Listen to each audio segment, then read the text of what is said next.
Truth is, we just don't know exactly what this man has on his mind. They tried to pull him over in a routine traffic stop, and through the course of those activities somehow they were able, oh, look at this, spike strips, out you go. Did you see that? They put the spike strips out, threw them out there with someone on a motorcycle out in the road. You might, I don't know that that was a police officer, but it could well have been. Slowed him down, certainly, and the spike strips went out into the road. But here we go, let's watch.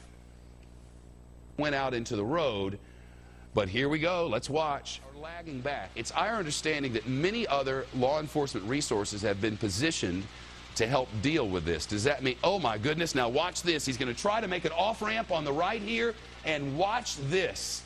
Oh my goodness. The question is, will he be able to stay on the grass this time, and will authorities be able to get to him? Last time he made it back up on the road from the grass, and lo and behold, he has done it again. Look here. You know he's thinking about a pit maneuver right now, but he's looking left and right and forward, and he's like, I cannot take that chance with the, oh my goodness, and an intersection is coming up, and will he make it through this intersection?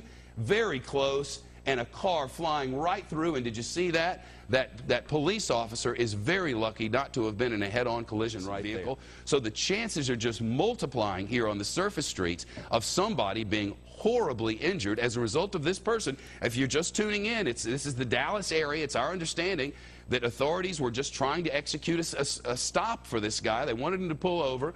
He wouldn't do it. In the course of all of this, they got narcotics hits. Now, you're probably thinking, Shepard, how do they get narcotics hits if they couldn't pull the guy over? Well, there are clearly holes in the story. We don't have every part of this story together now, but authorities wouldn't lie to us about this stuff. They told us that there were multiple hits for narcotics in this vehicle, and they wanted to search this vehicle for narcotics. Do they have a narcotics trafficker here?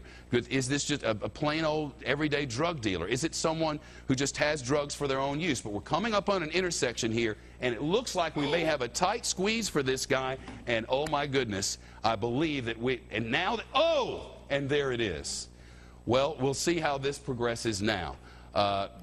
We don't know who is in this car, but clearly the crash that we had all feared has happened. Now, innocent people who do not know that they have a criminal on their hands are coming up to try to help someone and think of the danger that they might be in if, in fact, this person inside this vehicle is still of the wherewithal to cause anyone any harm. Now, the officer rushed right up to that vehicle. I don't know if the officer knew if this man or woman was armed or not. I certainly don't know if this man or woman was armed or not, but apparently they took the risk and now just beating the heck out of the windows to try to get in there and get after this person. It looks like it's over, and it most probably is over, but the next thing you got to do is get whoever the heck this is out of that vehicle. So it's my understanding that this has happened on Plano Road, Walnut Street.